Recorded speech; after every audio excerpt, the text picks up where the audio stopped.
नमस्कार, महाराष्ट्र जीवन न्यूजमध्ये तुमच्या सगळ्यांचं स्वागत आहे. महाराष्ट्रामध्ये स्थानिक स्वराज्य संस्थांच्या निवडणुकांचा रणसंग्राम लवकरच तुम्हा सगळ्यांना पाहायला मिळणार आहे. बऱ्याच ठिकाणी नगर परिषदा असतील किंवा महानगरपालिका क्षेत्रामध्ये खास करून आरक्षणाची सोडत मागच्या काही दिवसांमध्ये झालेली आहे आणि संपूर्ण महाराष्ट्रामध्ये आता जे इच्छुक उमेदवार आहेत त्याचबरोबर मतदार आहेत यांच्यामध्ये येणाऱ्या निवडणुकीला घेऊन प्रचंड औत्सुक्याचं आणि उत्सुकतेचं वातावरण सुरू आहे. या पार्श्वभूमीवर महाराष्ट्र जीवन न्यूजच्या वतीनं या ठिकाणी आम्ही जे ग्राउंड रिपोर्ट्स आहेत किंवा निवडणुकीच्या संदर्भामध्ये जे महत्त्वाचं विश्लेषण आहे ते राजकीय अंगाने असेल किंवा ज्या नागरिक समस्या मागच्या 3-4 वर्षापासून निवडणुका प्रलंबित झाल्यामुळं जो समस्यांचा डोंगर तिथल्या स्थानिक प्रशासनावर उभा आहे त्या संदर्भातली चर्चा असेल तर या संदर्भातलं सखोल विश्लेषण देण्यासाठी हा शो आम्ही आयोजित केलेला आहे. या कार्यक्रमामध्ये आहेत महाराष्ट्र जीवन न्यूजचे मुख्य संपादक खयूम शेख सर, त्याचबरोबर आपल्यासोबत आहेत महाराष्ट्र जीवन न्यूजचे उपसंपादक व्यंकटेश नरसिंगे सर आणि आपल्यासोबत आहेत महाराष्ट्र जीवन न्यूजचे ग्रामीणचे पत्रकार तुळशीराम शेळके सर.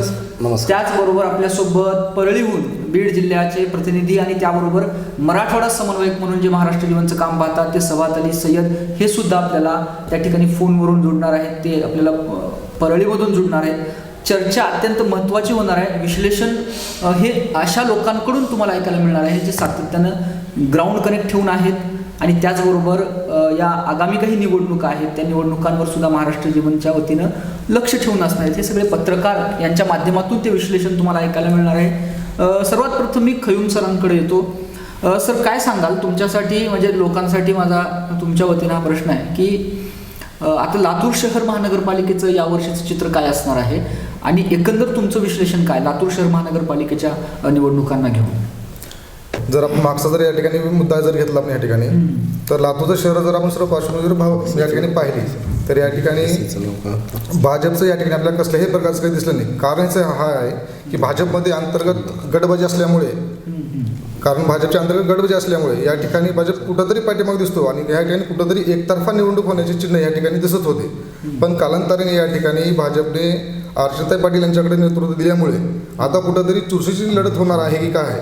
आणि अर्चनाताई पाटील हे सर्व समवेशक असल्यामुळे या ठिकाणी मुस्लिम समाज असेल, दलित समाज असेल, या ठिकाणी सर्व समाज असेल तो त्यांच्या पाठीशी कुठंतरी ह्या विधानसभेला गेलेला आहे. आणि तोच पॅटर्न या ठिकाणी येणाऱ्या महानगरपालिका निवडणुकामध्ये हे अर्चनाताई पाटील या ठिकाणी करतील. आणि मला असं वाटतं की या ठिकाणी आवश्याचा जो नगरपरिषद निवडणूक आहे त्या ठिकाणी अभिमन्यू पवारने जसा मुस्लिम कार्ड त्या ठिकाणी त्यांनी यूज केलेला आहे. त्या ठिकाणी बहुतांश मुस्लिम लोकांना मुस्लिम उमेदवारांनी त्यांनी मैदानात उतरलं आहे औशामध्ये. तोच कार्ड या ठिकाणी अर्चनाताई पाटील या ठिकाणी जर त्यांनी केलं या ठिकाणी मुस्लिम उमेदवार जास्त देण्याची चिन्हे या ठिकाणी दिसत आहे. आणि दुसरी एक बाजू सांगायची असं आहे की काँग्रेसचे दिग्गज नेते या ठिकाणी भाजपच्या गळाला लागलेले आहेत. 10 ते 12 लोक काही दिवसामध्ये काँग्रेसचे हे भाजपच्याकडे जाण्याचे या ठिकाणी चिन्ह समोर येत आहेत. आणि दुसरी एक बाजू या ठिकाणी हे आहे की भाजपच्या अंतर्गत गटबाजीमुळे आता दुसरी जर आपण पक्षाची बाजू बघितली या ठिकाणी वंचित पक्ष असेल, वंचित ही मैदानात तेवढ्याच मोठ्या प्रमाणात त्या ठिकाणी उतरणार आहे वेंकटेशजी. आणि या ठिकाणी राष्ट्रवादी अजित पवार गट असेल, शरद पवार गट असेल, याच्यामुळे या ठिकाणी काँग्रेसला खूप मोठ्या प्रमाणात नुकसान होण्याची चिन्ह या ठिकाणी दिसत आहे. जेवढी सोपी काँग्रेसला निवडणूक या ठिकाणी वाटत होती मला असं वाटत नाही की या ठिकाणी काँग्रेसला तेवढी सोपी निवडणूक आहे. कारण सुरुवातीच्या काळामध्ये काँग्रेसला खूप सोपी असं वाटत होती किंवा एकतर्फा निवडणूक होते. कारण भाजपमध्ये अंतर्गत गटबाजी आहे, या ठिकाणी नेतृत्व कुठं नाही आणि काँग्रेसचं नेतृत्व हे पूर्ण देशमुखाकडे आहे. त्याच्यामुळे या ठिकाणी काँग्रेसकडे वर्ष दिसत होतं. पण आता येणाऱ्या काळामध्ये अर्चनाताई पाटील यांच्याकडे आल्यामुळं या ठिकाणी चुरशीची लढत होणार आहे. त्याच्यामुळं कोण बाजी मारेल हे आपण सध्या तरी सांगू शकत नाही. सर, संपादक असूनही तुमचा ग्राउंड कनेक्ट त्या ठिकाणी लातूर शहर असेल किंवा जिल्हा परिसरामध्ये तुमचा ग्राउंड कनेक्ट जास्त आहे.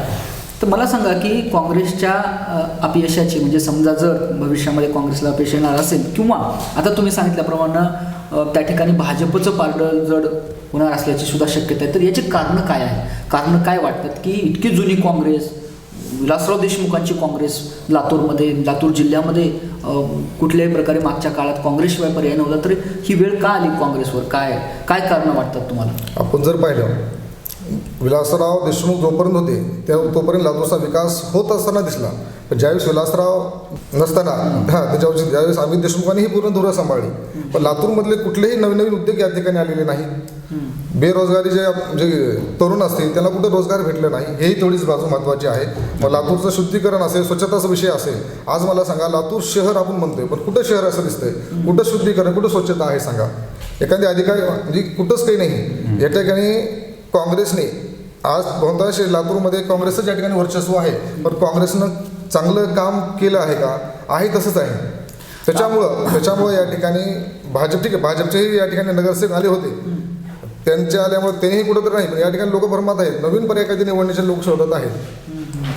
तर आपण पाहतोय की विलासराव देशमुखांचं देहावसान झाल्याच्या नंतर सातत्यानं, म्हणजे सुरुवातीच्या काळामध्ये जास्त नाही, पण नंतरच्या काळामध्ये जसजसा काळ उलटत गेला तसा देशमुख घराण्याला, खास करून अमित देशमुखांना अँटी इन्कम्बसीचा धोका त्या ठिकाणी जाणवलेला आहे. आणि आपण पाहू शकतो की मागची जी विधानसभा निवडणूक झाली ती विधानसभा निवडणूकसुद्धा अमित देशमुखांनी कमी अधिक फरकाने जिंकलेली आहे. म्हणजे ज्या पद्धतीनं त्यांचं राजकारणात नाव आहे, जो त्यांचा वारसा आहे, त्या तुलनेमध्ये ते यश काही तितकं मोजण्यासारखं नव्हतं. तर आपण पाहू शकतो की लातूर शहरामध्ये महानगरपालिका क्षेत्रात एकंदर असं चित्र आहे.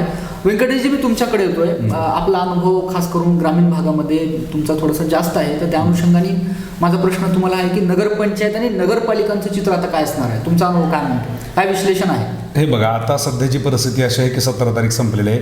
फॉर्म दाखल करण्याची साधारण मला वाटतं 17 तारीख होती आणि 25 तारखेला फॉर्म शेवट म्हणजे वापस घेण्याची शेवटची तारीख असणार आहे. सगळ्यात महत्त्वाची गोष्ट, लातूर शहर महानगरपालिकेच्या बाजूला हाकेच्या अंतरावर औसा ही शहर आहे जी नगरपालिका आहे, आणि त्याच्या दुसऱ्या बाजूला, विरोध बाजूला अंबाजोगाई साईडला रेणापूर ही नगरपंचायत आहे. ह्या दोन्ही नगरपालिका आणि नगरपंचायत लातूर शहरासाठी, लातूर तालुक्यासाठी अतिशय महत्त्वाच्या आहेत. चुरशीची लढत या दोन्ही ठिकाणी आपल्याला पाहायला मिळते. तिसरे आणि चौथे ज्या पुढचे जे आहेत, निलंगा आहे, त्यानंतर अहमदपूर आहे, उदगीर आहे, रेणापूर आहे, हे सगळ्याच ठिकाणी आपापले आमदार खासदार ताकद लावताना आपल्याला दिसून येत आहेत. परंतु पर्टिक्युलर जर आपल्याला औषधाच्या संदर्भामध्ये बोलायचं म्हटलं तर जे महायुतीमध्ये सरकार आहे, अजितदादा पवार आणि त्यांच्यासोबत फडणवीस यांची युती मात्र या ठिकाणी एकत्रित राहिलेली आपल्याला दिसून येत नाही. स्थानिक ठिकाणी यांचे सपोर्टर किंवा यांचे कार्यकर्ते, यांचे नेते आता कट्टर विरोधामध्ये उभारलेले आपल्याला दिसून येत आहेत. कारण औसा हे लातूरच्या जवळचं असलेलं शहर आहे आणि लातूरनंतर फास्ट डेव्हलप होणारं शहर म्हणून आपण औसाकडे पाहत असतो. मागच्या 5 वेळेमध्ये राष्ट्रवादी काँग्रेस पार्टीची सत्ता तिथं राहिलेली आहे, परंतु स्थानिकचे आमदार आता भारतीय जनता पार्टीचे असल्यामुळं साहजिक त्यांना वाटणार की आपल्या होम ग्राउंड जे आपण ज्याला म्हणतो, तर त्या ठिकाणी आपली सत्ता असायला पाहिजे. कारण मग औशामध्ये भारतीय जनता पार्टीची सत्ता, त्यानंतर स्टेटमध्ये भारतीय जनता पार्टीची सत्ता आणि मग सेंट्रलला पण, नॅशनल लेवलला पण, म्हणजे हे सगळं सूत्र व्यवस्थित होईल अशी कुठेतरी अपेक्षा तिथं स्थानिक आमदारांची म्हणजेच अभिमन्यू पवार यांची आहे. आणि त्यामुळे त्यांनी तिथं खूप मोठ्या प्रमाणामध्ये ताकद लावताना दिसून येत आहेत. त्यांच्याकडं त्यांच्या बाजूनं त्यांचा विरोधक जशा पद्धतीने त्यांना टीका करण्याचं काम करत आहेत, जसं की बेलकुंडला आता एक MIDC शिफ्ट करण्याचं किंवा तिथे एक नवीन MIDCसाठी जागा देण्याचं प्रस्ताव तिथं मंजूर झालेला आहे. तर त्या अनुषंगाने विरोधक असे आरोप करतात की आमचा व्यवसाय तुम्ही बाहेर घेऊन जाताय, औषधाचं व्हॅल्यू कमी करताय की काय, असा सुद्धा प्रश्न आता विरोधकाकडून विचारला जातोय. आणि आमदाराकडून आणि त्यांच्या कार्यकर्त्यांकडून विचारलं जातं की मागच्या 5 वर्षामध्ये तुम्ही सत्तेत होतात, नव्यानं पुन्हा सत्तेत आलात, तुम्ही औषधासाठी काय केलं? तुम्ही एक नवीन बसस्टँड बनवलं तर त्या औषधाच्या मुख्य बसस्टँडपासून किंवा मुख्य बाजारपेठेपासून लांब अंतरावर बनवलं. आमचं इथं व्यापाऱ्यांचं, स्थानिकांचं तुम्ही नुकसान करताय की काय, असे सुद्धा प्रश्न सर्वसामान्यामधून औषधामध्ये आपल्याला बोलायला किंवा ऐकायला पाहायला मिळत आहेत. अभिमन्यू पवार हे भाजपचे आमदार आहेत, बरोबर, आणि आपण पाहतो की पारंपरिक पद्धतीने हिंदुत्वाचं राजकारण करणारा पक्ष म्हणून भाजपकडे बघितलं जाते. अगदी बरोबर. तर आताच्या औषधामधल्या ज्या काही स्थानिक स्वराज्य संस्थांच्या निवडणुका आहेत त्यामध्ये मुस्लिम समाजाच्याकडून अभिमन्यू पवारांवर अशी टीका केली जाण्याची शक्यता आहे का, की बाबा हिंदुत्वाचा चेहरा आहे म्हणून, किंवा विरोधक या ठिकाणी मुस्लिम कार्ड, दलित कार्ड खेळतील का? भाजपची विचारसरणी आणि औषधाचा मुस्लिम बहुल भाग याची सांगड अभिमन्यू पवारांच्या माध्यमातून कशी घातली जाईल, काय म्हणते तुमचं विषय? नाही, हा मुद्दा खूप इंटरेस्टिंग आहे असं मला वाटतंय. कारण कारण मुस्लिम समाजामध्ये पण अभिमन्यू पवारांना ऍक्सेप्टन्स वाढत चाललेलं पण वाढत चाललेला आहे. हा, म्हणजे आपण बऱ्याच वेळेला ज्यावेळेस जनतेमध्ये जातो आणि बोलतो तर दलित किंवा मुस्लिम समाज तिथल्या आमदारांवर नाराज आहे असं काही चित्र सध्या तरी पाहायला मिळत नाही. बरं. म्हणजे जेणेकरून राज्य लेवलला भारतीय जनता पार्टीचे जे मुद्दे आहेत की हिंदुत्व असेल, हिंदुत्वाचा अजेंडा असेल किंवा मग गोवंश हत्याबंदीच्या संदर्भामध्ये त्यांचे अजेंडे असतील, तर या संदर्भामध्ये लातूर जिल्ह्यातले तरी आमदार सध्या तरी राजकारण करताना दिसून येत नाहीत. म्हणजे इकडे रमेश आप्पा कराड आहेत लातूर ग्रामीणचे आमदार, ते सुद्धा कधीही भारतीय जनता पार्टीचे पारंपरिक मुद्द्यांना घेऊन कधीही वाच्यता करत नाहीत. त्याचबरोबर औषधे पण असतील त्यांच्याकडे तर असं पाहिलं जातं की दलित आणि मुस्लिमांना ते समान संधी देतात असं आम्हाला ग्राउंडवर अनेक लोकांना म्हणजे आम्ही चर्चा करतो त्यावेळेस आम्हाला समजलेलं आहे. त्यामुळे हा विषय तर तिथं चालणार नाही. आणि जसं मग अशी सरांनी आपल्याला सांगितलं की तिथं त्यांनी जास्त मुस्लिम उमेदवार देण्याची शक्यता आहे. त्यामुळं तर हे चित्र अधिकच स्पष्ट होईल की फक्त मुस्लिम किंवा दलित किंवा या विषयावर तुम्हाला या वर्षीची निवडणूक लढवता येणार नाही. जसा प्रश्न होता नगरपालिकेचा, तर मी आणखी एक लक्ष या ठिकाणी वेधू इच्छितो की निलंग्याचं सुद्धा अतिशय महत्त्वपूर्ण निवडणूक तिथं संपन्न होत आहे. आणि निलंग्यामध्ये जे पारंपरिक पद्धतीनं चालवलं जातं एक मुद्दा आहे तो म्हणजे ही लढाई निलंगा विरुद्ध बाबळगाव आहे असं नरेटिव्ह सेट करण्याचं काम तिथले भारतीय जनता पार्टीची सगळी सिस्टीम करताना आपल्याला आणि काल परवा आपण हा पण एक व्हिडिओ पाहिला की आमदार निलंगेकर या ठिकाणी एका व्हिडिओमध्ये सांगतात लोकांना की तुम्हाला मतदान यावेळेस निलंग्याला करायचे का बाबळगावला करायचे, म्हणजे लोकांना ते विचारणा करतात. मग लोक त्याच्यामध्ये म्हणतात की आम्हाला निलंग्याला करायचे. म्हणजे परत या निवडणुकीमध्ये सुद्धा हाच विषय सातत्याने पुढे केला जाणार आहे की हे मतदान असेल किंवा ही निवडणूक बाबळगाव वर्सेस निलंगा अशी असणार आहे. त्यामुळं प्रामुख्यानं आता 2 तारखेला 2 डिसेंबरला निवडणूक आहेत आणि आपापल्या परीने सगळेच आमदार सगळेच लोक या ठिकाणी ताकद लावताना आपल्याला दिसून येतात. शेवटच्या एका वाक्यामध्ये एवढं सांगतो की खूप जोरदार तयारी उदगीरच्या अनुषंगानं पण चालू आहे. माजी मंत्री बनसोडे साहेब त्या ठिकाणी आहेत आणि ते खूप मोठ्या प्रमाणात तिथं सुद्धा ताकद लावताना आपल्याला दिसून येतात. तर ज्या पद्धतीनं व्यंकटेशजी सांगतायत की औसासारख्या शहरामध्ये जे राष्ट्रीय इश्यू आहेत, राष्ट्रीय इश्यूंवर बरेचदा भाजपसारखा पक्ष चर्चा करतो, तर राष्ट्रीय इश्यूंना घेऊन त्या ठिकाणी चर्चा होणार नाही. लोकलची निवडणूक आहे तर लोकलच्या मुद्द्यांवर ही लढली जाईल असं चित्र किमान औषधामध्ये दिसते. निलंग्यामध्ये सुद्धा तो पॅटर्न लाभवला चालला आहे. देशमुख वर्सेस निलंगेकर हा नरेटिव्ह सेट करण्याचा प्रयत्न होतोय. मी शेळके सरांकडे येतोय. शेळके सर, आपण ग्रामीण भागामध्ये आपले चांगलं काम आहे, ग्रामीण भाग काय म्हणतोय, स्थानिक स्वराज्य संस्थांच्या निवडणूक आणि ग्रामीण भाग काय चित्र आहे? नमस्कार, मी तुळशीराम शेळके. मी ग्रामीण भागामध्ये पत्रकारिता करत असताना बहुतांशी मला अशा काही गोष्टी जाणवल्या. आजपर्यंत आपण पाहिलात जो प्रस्थापित पक्ष होता ग्रामीण भागामध्ये सुद्धा काँग्रेसचंच वर्चस्व जास्त होतं आजपर्यंत, परंतु 2024च्या विधानसभेला काँग्रेसला जनतेने नाकारले. त्याचं खूप मोठं कारण आहे. कारण काँग्रेसमध्ये झालेले वेगवेगळे बदल, काँग्रेसमधल्या कार्यकर्त्याची अंतर्गत गटबाजी व नाराजी, ह्याचं हेही प्रमुख कारण आहे. दुसरी गोष्ट, काँग्रेसमध्ये जनतेने काँग्रेसमधनं त्र्यंबकनाना भिसे असतील, त्याचबरोबर वैजनाथदादा शिंदे असतील, धीरज देशमुख असतील, असे वेगवेगळे काँग्रेसचेच आमदार जे आहेत ते ग्रामीणला दिले. परंतु त्या तिन्ही आमदारांनी म्हणावं तसं त्यांच्या जाहीरनाम्याप्रमाणे कुठलंही काम केलेलं आपल्याला ग्रामीण भागामध्ये दिसत नाही. तोही एक प्रॉब्लेम आहे. आणि सगळ्यात महत्त्वाचं म्हणजे आज जनतेला फक्त काय पाहिजे तर विकास पाहिजे, आणि विकासाची परिभाषाच आहे वीज, रस्ते आणि पाणी. परंतु ह्या मूळ 3 गोष्टीच ग्रामीण भागामध्ये आपल्याला दिसत नाहीत. ग्रामीण भागामध्ये रस्त्याची समस्या बघितल्यात तर रस्त्याची समस्या भेडसावणारी आहे, ग्रामीण भागामध्ये पाण्याची समस्या भेडसावणारी आहे, आणि ग्रामीण भागामध्ये विजेची समस्या भेडसावणारी आहे. मग या ग्रामीण भागामध्ये हे आमदार असतानासुद्धा हे आमदार निष्क्रिय आहेत की काय, असाही संशय जनतेला येतोय. त्यामुळं जनता आज मला तरी वाटतं की काँग्रेसच्या नेतृत्वाला कंटाळलेली आहे आणि काँग्रेसचं नेतृत्व जनता यावर स्वीकारणार नाही.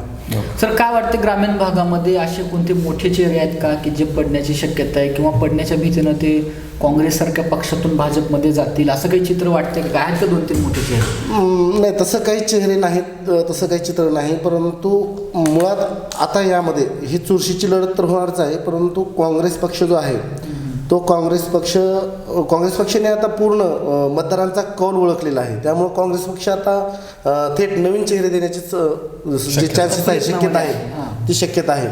कारण काँग्रेस आता जुन्या चेहऱ्यांना संधी देणार नाही. कारण काँग्रेसला माहिती झाली की बाबा नेमकं या ग्रामीण भागातल्या मतदारांना काय हवं आहे, या जनतेला काय पाहिजे. त्यामुळं काँग्रेस आता झाले ठीक आहे, आपण त्याला काय म्हणू शकतो, उशिरा सुचलेलं शहाणपण सुद्धा म्हणता येईल. तर हे उशिरा सुचलेलं शहाणपण जे आहे ते काँग्रेसला सुचू शकतं, काँग्रेस करू शकतं, परंतु त्याचा इफेक्ट होणार नाही.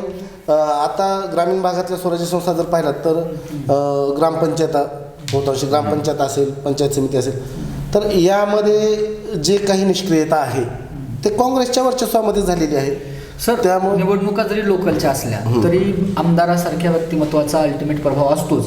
ग्रामीणमध्ये सध्या हे चित्र आहे की रमेश आप्पा कराड हे भाजपचे जे आता निवडून आले, तो फॅक्टर किती चालणार आहे आणि धीरज देशमुखांची काय तयारी दिसते का? नाही, आता काय झाले, सगळ्यात महत्त्वाचं म्हणजे मुळातच ह्या ग्रामीण स्वराज्य संस्थेच्या निवडणुका जो आहेत ते 2 वर्षानंतर उशिरा जाहीर केल्या. त्याचाही एक फायदा जनतेला असा झाला की जनतेला विचार करायला वाव मिळाला आहे. आजपर्यंत कसं झालं, 5 वर्ष झाली की लगेच दुसरी निवडणूक जाहीर होती. त्यामुळं आता जनतेला विचार करायला थोडासा वेळ मिळाला आहे. आणि आपण आत्ताशी म्हणलात की रमेश आप्पा कराडचा काही इफेक्ट होईल का? होईल इफेक्ट, परंतु म्हणावं तितक्या मताधिक्यानं जे त्यांचे उमेदवार आहेत ते येणार नाहीत. त्याचं कारण असं आहे की रमेश आप्पा कराडचं सुद्धा लक्ष ग्रामीण भागामधल्या काही भागाकडेच आहे. आपण पाहू शकता आज रमेश आप्पा कराड जर विचारलं इकडं भातागडी गण असेल, महापूर गण असेल, महाराणा प्रताप गण असेल, बोरी गण असेल, तर इकडल्या गणाकडे रमेश आप्पाचं लक्ष 0 आहे, सध्या 0 आहे. आणि पूर्ण नाराजी जनतेतून आता नाराजीचा सूर या इकडल्या भागातून येताना दिसतोय. रमेश आप्पाचं लक्ष फक्त कुठे आहे तर रेणापूर असेल, इकडं आखरवाई असेल, तर ह्या भागामध्ये रमेश आप्पाचं लक्ष जास्त असल्यामुळं थोडा ह्या भागातून जनतेचा नाराजीचा सूर आहे. व्यंकटेजींचं सुद्धा ग्रामीणमध्ये त्या ठिकाणी काम झालेलं आहे. मागे जी विधानसभा निवडणूक झाली त्यावेळेस त्यांनी पूर्ण ग्रामीणमध्ये कॅम्पेन कव्हर केले. त्यामुळं हा प्रश्न तुम्हाला मला विचारावा वाटते. सर काय वाटते, कराड फॅक्टर की देशमुख फॅक्टर, काय कसं चित्र आहे? नाही, ह्याच्यामध्ये काय आहे, सगळ्यात महत्त्वाची गोष्ट अशी आहे की आत्ता ज्या पद्धतीने आपल्याला वाटते की बिहारच्या निवडणुका झाल्या, भारतीय जनता पार्टीला कौल आहे, त्याच्यामध्ये उत्साहाचं वातावरण आहे. परंतु लातूर ग्रामीणमधली निवडणूक म्हणावी तशी तितकी सोपी नाही, सरांनी सांगितल्याप्रमाणे. कारण आता आटीतटीचा सामना याच्यासाठी आहे, कारण जे विद्यमान आमदार होते त्यावेळेचे जे आमदार होते, माजी आमदार धीरज देशमुख, आता यांनी प्राणपणाला लावणार आहेत आता या इलेक्शनमध्ये. कारण हा मतदारसंघ म्हणजे पंचायत समितीचा जो एरिया आहे लातूर ग्रामीणचा, तर तोच त्यांचा मतदारसंघ आहे विधानसभेचा. त्याच्यामुळं आता कमीत कमी तिथं तरी तो गड राखला पाहिजे, जेणेकरून भविष्यामध्ये येणाऱ्या काळामध्ये वेगवेगळ्या निवडणुका आहेत, सहकार क्षेत्रातल्या निवडणुका आहेत, बँकेच्या निवडणुका आहेत आणि त्याचबरोबर विधानसभेचा त्यांचा स्वतःचा मतदारसंघ आहे. ते टिकवण्यासाठी, ते वाचवण्यासाठी त्यांना शर्तीचे प्रयत्न करावे लागणार आहेत. ते कार्यकर्त्यांपर्यंत जात आहेत, लोकांशी भेटत आहेत, गाठीभेटी. त्यांच्यावर जे आरोप होत आहेत की आधी आमदार साहेब आमची भेट घेत नव्हते, आमचा कॉल रिसिव्ह करत नव्हते, परंतु आता हे सगळं चित्र पलटवण्याचा प्रयत्न ते त्यांच्या अनुषंगानं मोठ्या प्रमाणात करत आहेत. आणि त्यामुळं तितकंच चॅलेंजिंग काम हे आमदारांसाठी सुद्धा आता सध्याच्या असणाऱ्या कराड सरांसाठी सुद्धा असणार आहे की बाबा आपण आपला गड राखणं गरजेचं आहे. त्यांचे आपण 2-3दा स्टेटमेंट सुद्धा पाहिलेले असतील की लातूरचं जी पंचायत समिती आहे ती कोणत्याही हालतीमध्ये, बऱ्याचदा कार्यकर्त्यांना बोलताना ते सांगतात की पंचायत समितीवर काही झालं तरी भारतीय जनता पार्टीचा झेंडा फडकला पाहिजे. त्यामुळं ही निवडणूक खूप इंटरेस्टिंग आणि अटीतटीची होणार आहे. म्हणजे local constituency defines the mail of that particular constituency. हा जो लोकलचा मतदारसंघ आहे तर तो लोकलचा न राहता येणाऱ्या काळातला आमदाराचा तो मतदारसंघ असल्यासारखा आहे, ते त्या ठिकाणी डिफाईन. तर या सगळ्या चर्चांच्या मध्ये आपण जाणार आहोत आता परळी साईडला, कारण महाराष्ट्र जीवन न्यूज नेहमीच बीड असेल किंवा मराठवाड्यातील वेगवेगळे जिल्हे असतील त्या ठिकाणचं राजकारण अतिशय जवळून कव्हर करण्याचं काम करतो. आणि परळीमध्ये विशेष बीडचं संपूर्ण राजकारण परळी शहरामधून हालत असल्यामुळं तिथं तर विशेष लक्ष आहे. महाराष्ट्र जीवन न्यूजचे जे मराठवाडा समन्वयक आहेत सय्यद सबात अली सर, तर ते त्या ठिकाणाहून रिपोर्टिंग करत असतात. आजसुद्धा ते आपल्यासोबत त्या ठिकाणी जुळलेले आहेत, आपण त्यांच्यासोबत चर्चा करणार आहोत. तर सर, सगळ्यात पहिला माझा तुमच्यासाठी हा प्रश्न असणार आहे की आता सध्या नगरपालिकेच्या निवडणुका सुरू आहेत आणि मोठं रणसंग्राम आहे, कारण भारतीय जनता पार्टी असेल किंवा त्या ठिकाणी राष्ट्रवादी काँग्रेस पार्टी असेल, त्याचे प्रमुख नेते आपल्या परळी शहरामधून येतात. तर एकंदरीत निवडणुकांचं वातावरण सध्या तिथं कसं आहे? जसं आपण म्हणलं की परळी शहर हे महाराष्ट्राच्या राजनीतीमध्ये एक मोठा स्थान ह्याचा असतो आणि ह्याच्यात महाराष्ट्राची राजनीती होतच नाही परळीचं नाव घेतल्याशिवाय. आणि परळीचे इलेक्शन असो, लोकसभा इलेक्शन असो, विधानसभा इलेक्शन असो आणि स्थानिक स्वराज्य संस्थांचं इलेक्शन असो, ह्याच्यात परळीचं नाव असतो. आणि प्रामुख्याने आज जे परळीचा जे आज आहे की परळीत जे नगरपालिका रंगलेली आहे त्याच्यात मुख्यत्वे तिघे जे आपले जे महाविकास आघाडी आणि महायुती आहे त्यांच्यात कुठं ना कुठं तरी आघाडीमध्ये बिघाडी दिसते. कारण ह्याच्यात जर बघितलं तर शिवसेना शिंदे गटकडून पण उमेदवार आहे आणि NCP अजित पवार गटकडून पण उमेदवार आहे. आणि सोबत जर बघितलं तर काँग्रेस स्वतः स्वबळावर लढत आहे आणि राष्ट्रवादी शरद पवार गट पण सुद्धा ह्याच्यात स्वबळावर लढत आहे. आणि ह्याच्यात जर दुसरी गोष्ट जर बघितली तर परळीत एक नवीन आघाडी बनण्याची तयारीत आहे आणि ते अपक्ष उमेदवारांची एक आघाडी बनली. त्याच्यात पण एक अपक्ष उमेदवार म्हणून शेख शरीफ यांचं नाव इथं येत आहे की त्यांची जे पत्नी आहे ते पण या इलेक्शनमध्ये कंटेस्ट करत आहे. ओके ओके ओके म्हणजे एकंदरीत तुम्ही सांगितल्याप्रमाणे की दोन्ही आघाडीमध्ये सध्या बिघाडी झालेली आपल्याला पाहायला मिळते. सगळे एकला चलोरेचा नारा आता सध्या वेगवेगळ्या स्थानिक लेवलला चालताना आपण दिसून येते. परंतु तुम्ही मागच्या अनेक वर्षांपासून परळी शहरामध्ये ग्राउंड रिपोर्टिंगच्या माध्यमातून लोकांसोबत कनेक्ट आहे.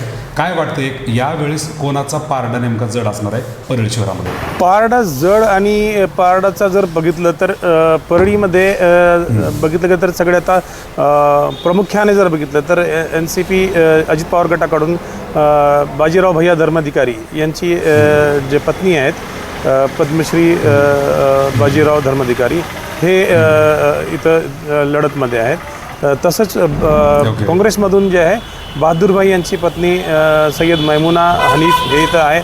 आणि जर बघितलं तर शिंदे गटाकडून जे व्यंकटेश शिंदे आहे त्यांची पत्नी ऐश्वर्या हे इथून जे आहे तर लढत आहेत. आणि प्रामुख्याने ह्याच्यात जर बघितलं तर एका म्हणजे काही काळापूर्वी दीपक नाना देशमुख यांची पत्नी संध्या दीपकराव देशमुख हे पण ह्याच्यात आहे. आणि दीपक नाना देशमुख यांना धनंजय मुंडे आमदार धनंजय मुंडे यांचे जवळचे मानले जात होते. आता ते स्वबळावर लढण्याची तयारी करत होते आणि नंतर त्यांना जे आहे शरद पवार गटाकडून त्यांना तिकीट भेटलेलं आहे आणि ते पण रिंगणात आहे. ठीक आहे म्हणजे एकंदरीत आता सध्या चित्र असं दिसून येते आपल्याला की काँग्रेस आणि वंचित बहुजन एकत्रित लढू शकतात आणि विशेषतः एक वेगळेपण या ठिकाणी असं असणार आहे की जे अपक्ष उमेदवार आहेत त्यांची पण एक वेगळी आघाडी होते. हे खरंच एक महत्त्वपूर्ण तुम्ही माहिती या ठिकाणी दिलेली आहे. शेवटचा प्रश्न सर या माध्यमातून मी तुम्हाला विचारणार आहे की जास्तीत जास्त पारदर्शक पद्धतीने लोकांपर्यंत बातम्या पोहोचवण्यासाठी बीडमधून किंवा विशेषतः परळीमधून महाराष्ट्र जीवनची आणि तुमची स्ट्रॅटेजी काय असणार आहे?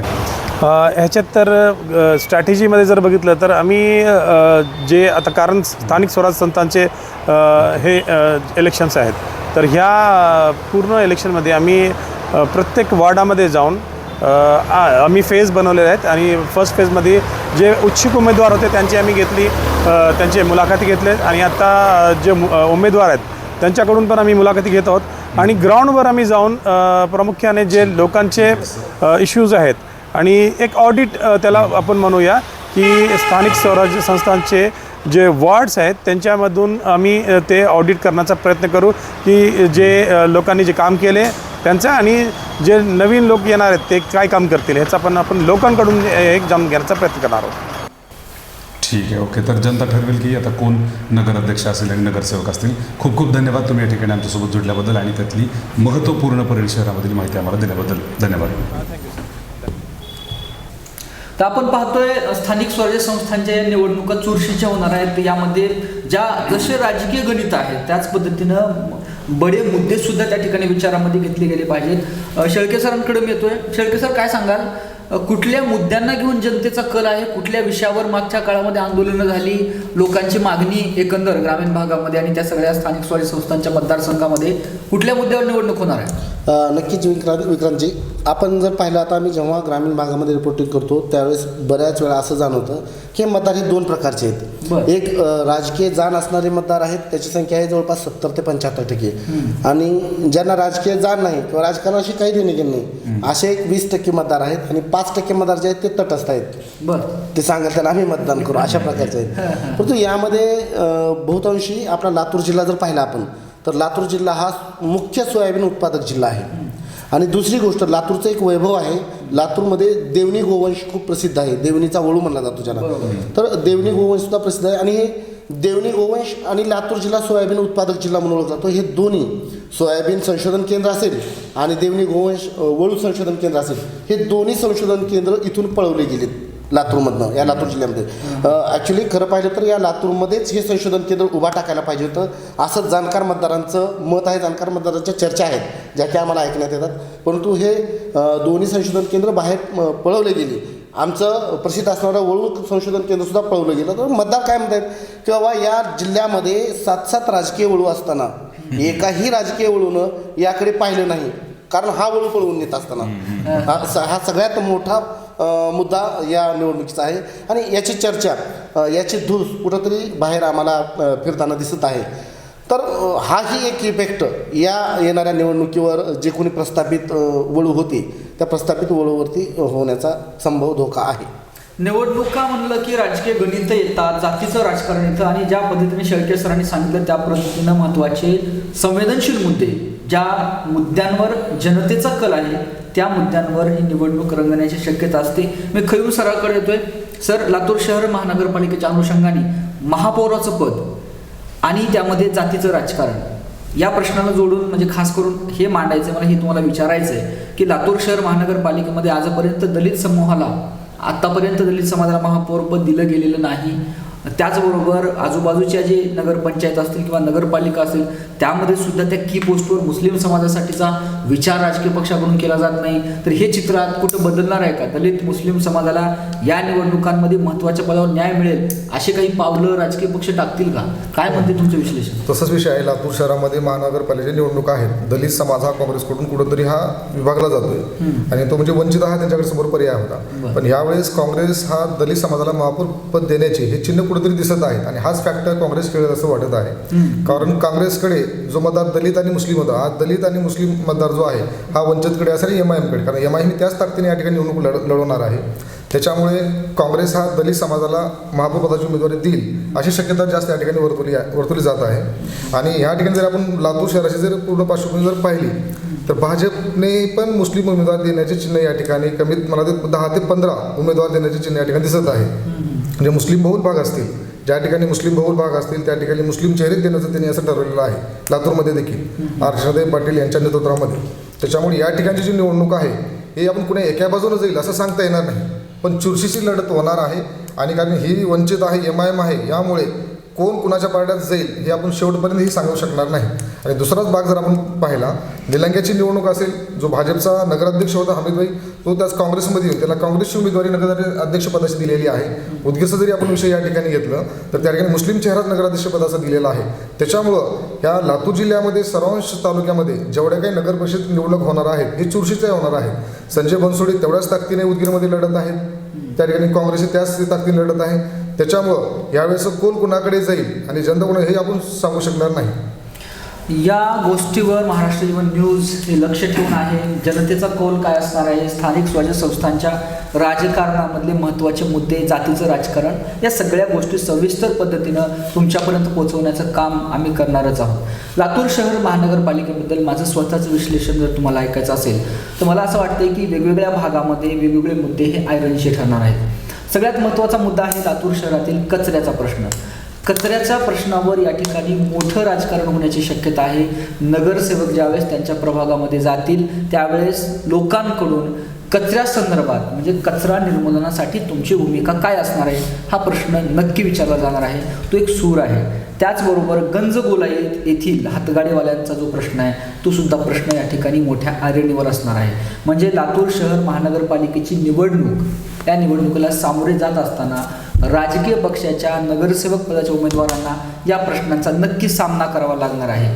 लातूर शहरातील पूर्व भागामध्ये 2-2.5 एकरमध्ये वेगवेगळ्या भागात, त्यामध्ये राजीवनगर आहे, इंदिरानगर आहे, विलासनगर आहे, वैदू सोसायटी, टेन्चिंग ग्राउंड, या सगळ्या भागातील लोकांना मागच्या 30 वर्षापासून महानगरपालिकेच्या वतीनं त्यांच्या हक्काचे कबाले वितरित केले गेले नाहीत. अनेक पूर्व भागातील संघटनांनी आणि नेत्यांनी, कार्यकर्त्यांनी त्या विरोधामध्ये मोठमोठी आंदोलनं उभं केली. एवढं असून सुद्धा त्या ठिकाणी कबाल्याचा प्रश्न सुटलेला नाही. त्यामुळं पूर्व भागातील नगरसेवकांना कबाल्याच्या प्रश्नाला सामोरं जावं लागू शकतं. त्याचबरोबर विविध महापुरुषांची पुतळे, त्याचबरोबर डॉक्टर बाबासाहेब आंबेडकरांचा जो पुतळा आहे आणि त्या आजूबाजूचं उद्यान, त्या उद्यानाचं सुशोभीकरण करणं, अण्णाभाऊ साठे यांच्या पुतळ्याच्या बाजूची जागा जी आता ज्यावर महानगरपालिकेचं आरक्षण आहे, तर ती जागासुद्धा ती जागासुद्धा अण्णाभाऊ साठे यांच्या नावाने मातंग समाजाला देण्यात यावी, ही मागणीसुद्धा पाठीमागच्या काळामध्ये जोर धरलेली होती. तर या सगळ्या मागण्यांना सुद्धा सामोरं जावं लागणार आहे. लातूर शहर महानगरपालिकेमध्ये हे महत्त्वाचे मुद्दे आहेत. त्याचबरोबर महिलांचं नेतृत्व मोठ्या प्रमाणामध्ये नवीन नेतृत्व महिलांमधून येण्याची शक्यता आहे. कारण अनेक ठिकाणी प्रभाग क्रमांक 3 सारखा भाग घ्या, प्रभाग क्रमांक 10 सारखा भाग घ्या, लातूर शहरातील हे प्रभाग असे आहेत की ज्या ठिकाणी पुरुष उमेदवार, पुरुष कार्यकर्ते हे नगरसेवक पदासाठी इच्छुक होते. मात्र नेमकं त्याच ठिकाणी मोठ्या प्रमाणामध्ये महिलांना आरक्षण सुटलेलं असल्यामुळं आता पुरुष नगरसेवक संभाव्य उमेदवारांचा नाईलाज झालेला आहे आणि नवीन महिलांचं नेतृत्व येण्याची शक्यता आहे. तर हे लातूर शहराचे मुद्दे आहेत. येणाऱ्या काळामध्ये सुद्धा या मुद्द्यांवर जनता त्या ठिकाणी मत देते की मग राजकीय भूलथापांना बळी पडून परत एकदा कुठल्या तरी प्रस्थापित आणि बिनकामी सत्ताधाऱ्यांना लातूर शहर महानगरपालिकेच्या सभागृहामध्ये पाठवते, हे पाहणं महत्त्वाचं ठरणार आहे. महाराष्ट्र जीवन न्यूजमध्ये हे जे महाराष्ट्र जीवन न्यूजच्या रूममध्ये हे जे काही विश्लेषण होतं, तर हे विश्लेषण तुम्हाला कसं वाटलं हे नक्की सांगा.